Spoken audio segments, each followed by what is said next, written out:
fais encore x2, jusqu'au moment où j'ai la quantité dont j'ai besoin par rapport à mon pain.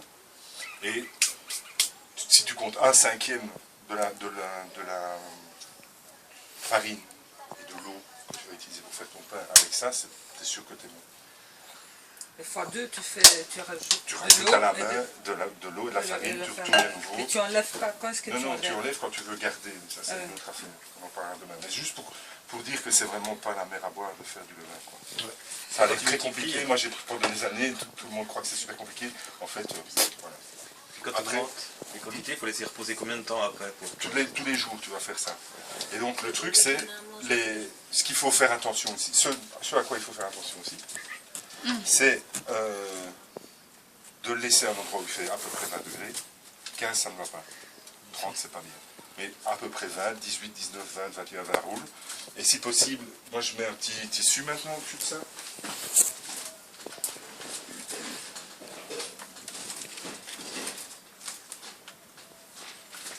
20 degrés, c'est pour laisser fermenter, pour mais pas pour après que ça continue. Mais en général, si, oui, toujours. Quand tu le veux garder, tu le laisses aussi...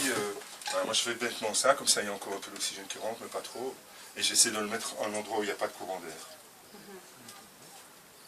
Et normalement ça marche. Donc peut-être... Voilà, ça va.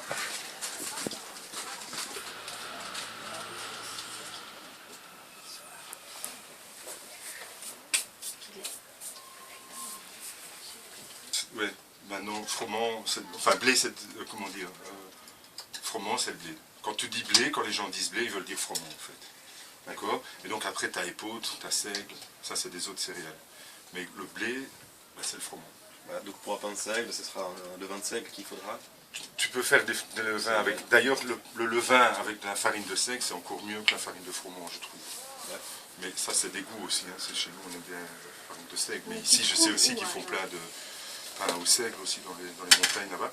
Et donc, eux, bah oui, j'imagine que s'ils ont beaucoup de seigle, parce que le froment, c'est une céréale quand même de riche, hein, le froment. Il faut de la bonne terre pour faire du froment. Quand tu as de mauvaise terre, que ce soit dans les montagnes ici ou chez nous, ici, dans ma partie, je suis obligé de payer au seigneur. C'était le blé. Du coup, la signification blé comme argent, quoi. Et comme le froment, à un moment donné, ils ont tout le monde commencé à faire du froment, parce que c'est ça qui rapportait le plus, par extension, le froment est devenu blé. Par contre, tu peux faire un levain de seigle et faire un pain de froment. Voilà, oui, oui. Ça, tu choisis, ça donne un goût différent. Voilà, il y a quand même à agir, donc entre les différentes céréales, ils vont... oui, ça va aller.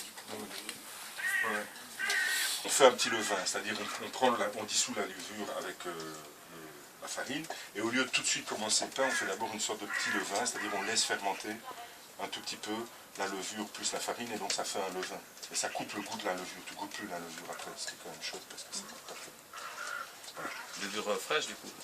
Levure fraîche, il faut. Oui, ça peut être de la levure fraîche, ça peut être de la levure sèche, mais c'est mieux la fraîche parce que la sèche c'est vraiment... c'est encore moins bien.